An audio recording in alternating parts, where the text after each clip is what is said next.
Tabatchnick, and Rita, the company dates back to early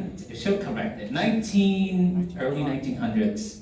Her husband and her bought it back in the 80s, and unfortunately her husband passed away recently, and it's a woman-owned business. They make some great soups. I'm telling you, you can get them in your grocer's freezer. I love it because they're good for me, and they help me lose weight, and they keep me full. But Rita is really a trailblazer. She's kicking some butt out there. And Rita Tabatchnick, please come up, and her procurement specialist, Rita Fine Foods. It's a photo op, right? I'm Rita Tabatchnick. I have a multifaceted business. As Raul mentioned, I make a line of soups that I sell to supermarkets, but I also sell to school lunch. I'd like to thank NJIT staff, Raul and Rachel Klein-Vittori, for all their help in teaching me how to apply for a woman-owned business and hub zone status. They have been an extremely valuable resource for gaining new business in new areas. Rachel was wonderful to me. She just walked me through the whole process. My story as an entrepreneur began when I married my husband, Ben Tabatchnick, in 1980. Ben was plant manager and salesman for what was then Patterson Soup Works. I took over sales and began working with the few food brokers that we had. At the time, we were only a kosher frozen soup in the supermarket aisle. Many mistakes were made. The largest was going from a delicatessen business to a frozen soup manufacturing in a large old factory. We learned about manufacturing, machinery, employees, ingredients, and 80-hour work weeks. All those early lessons would guide our business decisions going forward. In 1997, Ben and I mortgaged everything we owned, and we bought out our partners. And thus Tabatchnick Fine Foods was born. My husband and I were partners in life and in business. As Raul mentioned, he died in November of 2014 after a battle with cancer. My 4 children and I mourned him. And then my son, Jason, and my other son, Alex, who had been working in the business, asked, "What do you want to do, Mom? Do you want to keep it or do you want to sell it?" And with that, we agreed that we would keep the business. My son, Jason, shadows me. Okay, my son, Jason, shadows me in everything that I do. He has a retail background because that's what he did with my husband before his death. And my son, Alex, is the plant manager. One of the most important lessons is not to be afraid of failure. If you believe in the product, have done your research, built a team to execute a plan, then be persistent. I believe persistence is the most important quality in all team members. An example of persistence in my lines would be when we were going into a new area, these frozen fruit cups, for a government bid. Our government is very unforgiving. The story I was told by the contracting officer was that if we bid the product and won, they wouldn't care if our product was on the equivalent of the Titanic, sunk at sea. We would still be held responsible for on-time delivery. That's pressure. We had never made the product and needed to source the ingredients. We located a strawberry farm in Florida that could make 350-pound drums of frozen blonde strawberries. We needed IQF, which is individual quick frozen, but we hadn't found a source.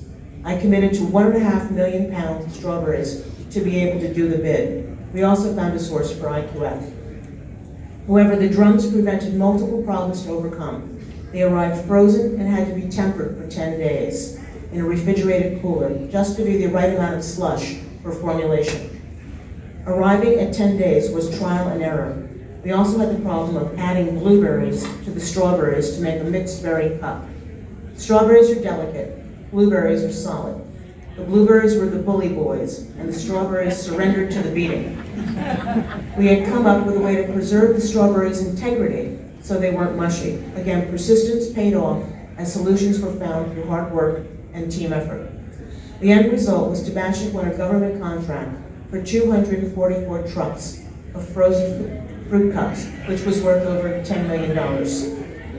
It had been worth all the effort, and new product was now on the Tabatchnick line. Did I mention that we had to adjust the formulation each time we worked with the drums to meet the strict government specifications? Our on-site USDA inspector tested the product every hour, and it needed to conform. I had faith in my company's ability based on past experience with my soup business. 4 ingredients: strawberries, blueberries, sugar, and water. How hard could it be? It was harder than I ever thought, but everything new is always a challenge. You just need a good team and persistence. The other element to being an entrepreneur, especially one with monetary constrictions, is team building. Have faith in unlikely people. Give a chance to people who want a challenge, and they will work very hard for you. My VP of Retail Sales and Marketing is 76. I hired him when he was 60. My Ohio broker for schools is a woman who's 84. I hired her last year. The year I hired her, she made sales within the first 2 months.